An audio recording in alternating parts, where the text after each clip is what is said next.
Mary Shelley escribió Frankenstein o el moderno Prometeo en un momento singular de la historia literaria y científica. Era el inicio del siglo XIX, una época convulsionada por los avances del Iluminismo, la Revolución Francesa, la Revolución Industrial y la exploración de nuevos territorios, tanto geográficos como filosóficos. La ciencia y la razón comenzaban a suplantar el misticismo, y con ello surgía una nueva clase de temores, los que surgen del poder humano sobre la naturaleza. Mary Shelley, hija del filósofo William Godwin y de la feminista Mary Wollstonecraft, nació en un ambiente intelectual vibrante. A los 16 años huyó con el poeta Percy Bysshe Shelley y en un viaje a Suiza con Lord Byron se vio desafiada a escribir una historia de terror. De ese reto nació Frankenstein, una obra que ha sobrevivido más de 2 siglos, no solo por su historia, sino por su profundidad filosófica y su capacidad de reflejar las angustias más profundas de la humanidad. Este libro no es una simple novela gótica, es una obra precursora de la ciencia ficción y del horror psicológico. Un texto que nos obliga a mirar hacia adentro de nosotros mismos y preguntarnos, ¿qué nos hace humanos? ¿Qué significa crear vida? ¿Qué responsabilidad tenemos sobre lo que creamos, sea una criatura, una idea o un invento? El marco de la historia. Las cartas de Walton. La novela inicia con una serie de cartas enviadas por Robert Walton a su hermana Margaret Saville, en Inglaterra. Walton es un explorador que ha emprendido una expedición hacia el Polo Norte, impulsado por el deseo de alcanzar lo desconocido. Desde el principio, Shelley presenta una advertencia sobre la ambición desmedida. La historia de Víctor Frankenstein es un espejo para Walton, que se enfrenta a las mismas tentaciones. El uso de la estructura epistolar no solo sitúa el relato en un contexto de confianza y confidencialidad, sino que también genera una distancia narrativa que permite al lector cuestionar la veracidad de los hechos relatados. La historia que se cuenta es filtrada por la voz de Walton, lo que nos obliga a considerar la posibilidad de la subjetividad o incluso la locura. Cuando Walton y su tripulación rescatan a Víctor de las heladas, la narrativa se traslada a su voz. Es así como Shelley encadena varias capas de narración, la de Walton, la de Víctor y más adelante la de la criatura. Esta estructura sugiere que la verdad no es única, sino que depende de la perspectiva. La presencia del Ártico como espacio simbólico es fundamental. Representa la búsqueda de lo desconocido, pero también la desolación, el aislamiento y la muerte. En este paisaje inhóspito se cruzan las vidas de 2 hombres impulsados por la ambición, pero también por el deseo de redención. El marco de la historia. Las cartas de Walton. La novela inicia con una serie de cartas enviadas por Robert Walton a su hermana Margaret Saville, en Inglaterra. Walton es un explorador que ha emprendido una expedición hacia el Polo Norte, impulsado por el deseo de alcanzar lo desconocido. Desde el principio, Shelley presenta una advertencia sobre la ambición desmedida. La historia de Víctor Frankenstein es un espejo para Walton, que se enfrenta a las mismas tentaciones. El uso de la estructura epistolar no solo sitúa el relato en un contexto de confianza y confidencialidad, sino que también genera una distancia narrativa que permite al lector cuestionar la veracidad de los hechos relatados. La historia que se cuenta es filtrada por la voz de Walton, lo que nos obliga a considerar la posibilidad de la subjetividad o incluso la locura. Cuando Walton y su tripulación rescatan a Víctor de las heladas, la narrativa se traslada a su voz. Es así como Shelley encadena varias capas de narración, la de Walton, la de Víctor y más adelante la de la criatura. Esta estructura sugiere que la verdad no es única, sino que depende de la perspectiva. La presencia del Ártico como espacio simbólico es fundamental, representa la búsqueda de lo desconocido, pero también la desolación, el aislamiento y la muerte. En este paisaje inhóspito se cruzan las vidas de dos hombres impulsados por la ambición, pero también por el deseo de redención. La infancia de Víctor Frankenstein y su pasión por la ciencia. Víctor Frankenstein nace en Ginebra, en una familia amorosa y culta. Desde su infancia muestra una inclinación desmedida por el conocimiento, en especial por las obras de los alquimistas como Cornelio Agripa, Paracelso y Alberto Magno. Aunque estos autores eran considerados obsoletos por la ciencia moderna, Víctor queda fascinado por sus ideas, especialmente por la posibilidad de dominar las fuerzas ocultas de la naturaleza y alcanzar el poder de la creación. Este detalle no es menor. Shelley está mostrando cómo la obsesión por el conocimiento puede aislar al individuo y deformar su visión de la realidad. Víctor no es solo un científico, es un soñador que busca desafiar las leyes naturales, un moderno Prometeo que desea robar el fuego de los dioses. Durante su adolescencia, la muerte de su madre deja una huella profunda en él. Este trauma lo marca y puede verse como un detonante de su deseo de vencer a la muerte misma. Cuando parte a la Universidad de Ingolstadt, se sumerge en los estudios científicos más recientes: química, anatomía, fisiología. Allí, bajo la tutela de profesores racionalistas, comienza a combinar la ciencia moderna con sus antiguos anhelos alquímicos. Víctor se convierte en el arquetipo del científico que cruza los límites éticos y morales. Su aislamiento del mundo, el abandono de su familia y la falta de supervisión emocional o social en su trabajo marcan el inicio de su tragedia. Shelley advierte aquí sobre los peligros de una ciencia sin conciencia.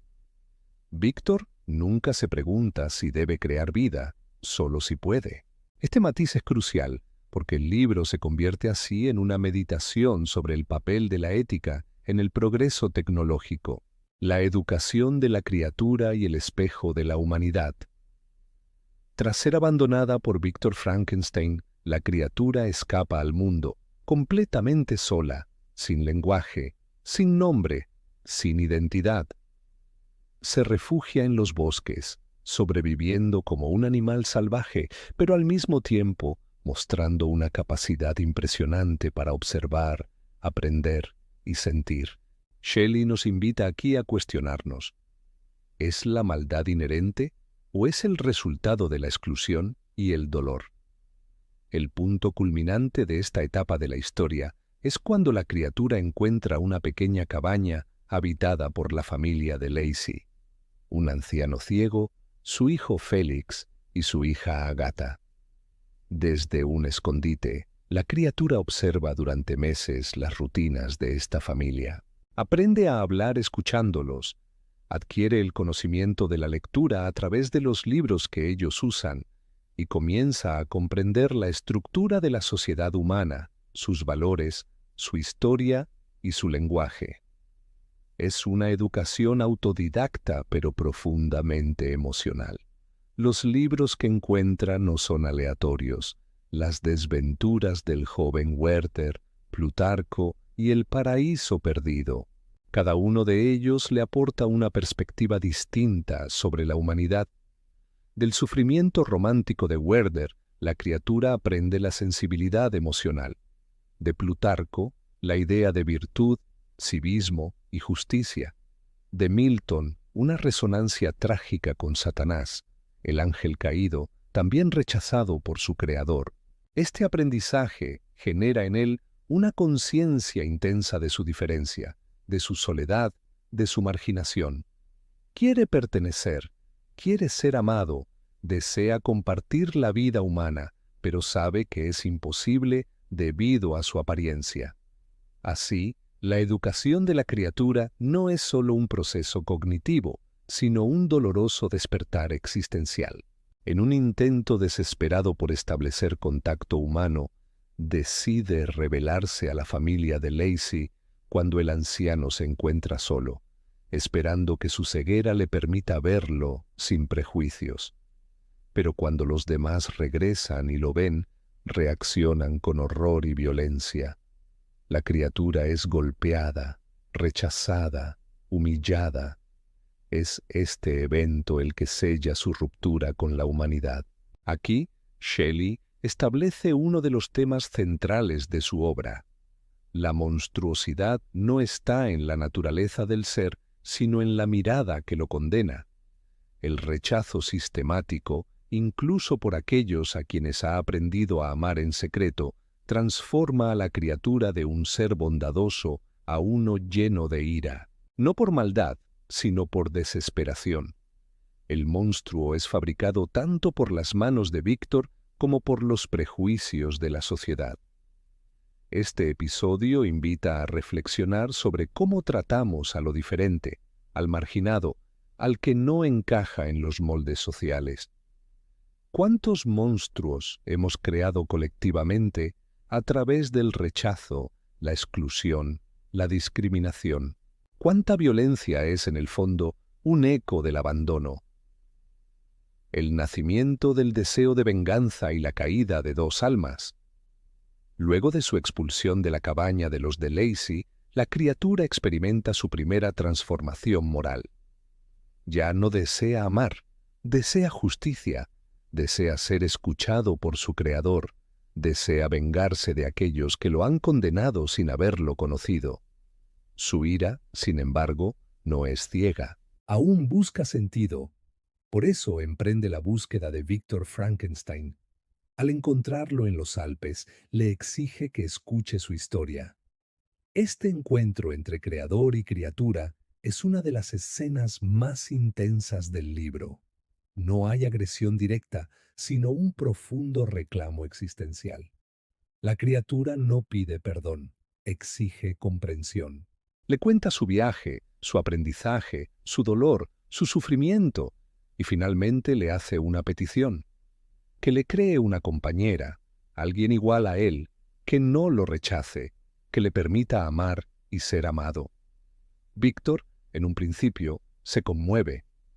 Comprende que ha fallado, que su creación es sensible y que tal vez una solución a su desgracia es darle esa compañía. Pero después se arrepiente, temiendo que el nuevo ser pueda ser aún más peligroso o que ambos procreen y se extiendan como una nueva especie. Destruye el cuerpo de la compañera antes de darle vida. Este acto es la segunda gran traición de Víctor y marca un punto de no retorno. La criatura, sintiéndose completamente traicionada, declara una guerra personal. No busca destruir el mundo, solo destruir a su creador como castigo por haberle negado todo, incluso la posibilidad de tener un igual. A partir de aquí, la novela se convierte en una tragedia de persecución y dolor. La criatura asesina a Henry Clerval, el mejor amigo de Víctor, y a Elizabeth, su prometida, en la noche de bodas. Cada muerte es un mensaje. Tú me diste vida, tú me diste sufrimiento, ahora conocerás mi dolor. Víctor, destrozado por la culpa y la pérdida, jura perseguir a su creación hasta destruirla. Se convierte en un ser errante, sin hogar, sin familia, sin propósito más allá de la venganza. Es en este punto donde creador y criatura se reflejan mutuamente. Ambos son víctimas de su obsesión. Ambos han perdido todo. Ambos están solos y condenados. Shelley no nos presenta aquí una historia de bien contra mal. Nos ofrece una tragedia griega, un juego de ibris y némesis, donde la desmesura del orgullo y la falta de compasión conducen a la ruina de todos. La petición de una compañera. ¿Tiene derecho a ser feliz un monstruo? La criatura, luego de confrontar a Víctor y relatarle su sufrimiento, le pide algo inesperado. Una compañera, alguien como él, con quien compartir su vida. No exige venganza ni poder, sino amor y comprensión. Esta solicitud cambia completamente el tono de la historia, convirtiéndose en una profunda reflexión sobre la necesidad de compañía y aceptación que todos los seres vivos comparten. Víctor, abrumado por la culpa y conmovido por el relato del ser que creó, accede inicialmente a crear una segunda criatura, pero pronto se ve invadido por dudas. ¿Y si esta nueva criatura también se convierte en una amenaza? ¿Y si tienen descendencia? ¿Estaría creando una nueva raza que podría destruir a la humanidad? En un momento de angustia y paranoia, Víctor destruye el cuerpo a medio construir de la compañera. Esta decisión desata la furia del monstruo, quien se siente traicionado una vez más. Su ira se convierte en una amenaza explícita. Estaré contigo en tu noche de bodas. Aquí Shelley nos confronta con el dilema ético de los derechos de las criaturas no humanas. ¿Tiene derecho la criatura al amor? ¿Es justo negarle lo que todos los seres humanos anhelan? La escena también simboliza el miedo del creador ante las consecuencias incontrolables de su creación. Víctor teme que al replicar el experimento pierda aún más el control. La destrucción de la compañera no es solo la ruina de una esperanza para la criatura, sino también el punto de no retorno para Víctor, quien se convierte en blanco de una venganza implacable. La caída final, la venganza de la criatura y la destrucción de Víctor. La amenaza se cumple. En la noche de bodas de Víctor y Elizabeth, la criatura asesina a la joven. Es un acto devastador que sella la tragedia. La criatura no mata por gusto, sino como expresión de un dolor profundo, de una desesperanza que se ha convertido en rabia incontrolable. Víctor, completamente destruido emocionalmente, pierde todo: a su esposa, a su hermano, a su mejor amigo, Henry Clerval, y finalmente a su padre, quien muere de pena. La muerte ya no es una teoría para Víctor, sino una realidad que lo consume. La novela se transforma entonces en una persecución desesperada. Víctor decide dar caza a su creación, buscando destruirla, aun a costa de su propia vida. Se convierte en un reflejo de su monstruo, obsesionado, aislado, sin paz. Esta persecución los lleva al Ártico, el lugar donde la historia comenzó con las cartas de Walton. Aquí Shelley dibuja una simetría perfecta. El creador y su creación están ambos destruidos física y espiritualmente. La venganza ha devorado toda posibilidad de redención. Este tramo final de la novela también puede leerse como una parábola sobre la autodestrucción del hombre moderno cuando juega a ser Dios. Víctor ha cruzado demasiados límites y el castigo no solo es la pérdida, sino la conciencia amarga de su error. La muerte de Víctor y el final del monstruo. En las últimas páginas, Víctor muere en el barco de Robert Walton, exhausto, enfermo y arrepentido. Antes de morir, le cuenta toda su historia a Walton y le pide que continúe su misión de destruir a la criatura. Pero la criatura llega también al barco y al encontrar muerto a su creador, pronuncia un monólogo de una potencia emocional y filosófica sobrecogedora. El monstruo no celebra su victoria, llora, confiesa que todo lo que hizo fue producto del dolor y del rechazo, que su maldad nació del abandono. Anuncia que ahora que su creador ha muerto, ya no tiene razón para existir. Se marchará al norte, más allá del hielo, para morir solo. Este final tiene una fuerza simbólica tremenda. Shelley no castiga al monstruo, pero tampoco lo absuelve. Le permite la dignidad del arrepentimiento, del dolor profundo y del deseo de desaparecer. La muerte de Víctor y la desaparición de la criatura dejan al lector con una sensación de vacío, pero también de profunda reflexión. Nadie gana. La ciencia, el amor, la venganza, todo ha sido devorado por la arrogancia, el miedo y la falta de responsabilidad. Reflexiones finales. Un libro que nos habla desde el futuro. Frankenstein no es una simple novela de terror. Es una crítica adelantada a su tiempo sobre los peligros de un conocimiento sin conciencia. Es también una exploración del dolor humano, de la necesidad de afecto y de las consecuencias de nuestras decisiones como individuos y como sociedad. Mary Shelley no solo nos cuenta una historia sobre la creación de un monstruo, sino que nos obliga a preguntarnos, ¿qué es lo que realmente hace monstruoso a un ser? ¿Su apariencia o la forma en que es tratado? La novela resuena hoy más que nunca. En tiempos de inteligencia artificial, edición genética y dilemas éticos globales, la figura de Víctor Frankenstein es más actual de lo que parece. Shelley, con solo 18 años, entendió algo que muchos científicos, políticos y empresarios del siglo XXI todavía están aprendiendo, que no basta con poder hacer algo. Debemos también preguntarnos si debemos hacerlo. Frankenstein sigue vivo porque su criatura no es solo un ser ficticio, sino una metáfora de todo lo que hemos creado y no queremos enfrentar. Y quizás, en última instancia, nos enseña que el verdadero horror no está en la ciencia, sino en la falta de amor, empatía y responsabilidad que puede acompañarla. Preguntas para reflexionar. ¿Quién fue el verdadero monstruo de esta historia? ¿Víctor Frankenstein o su criatura?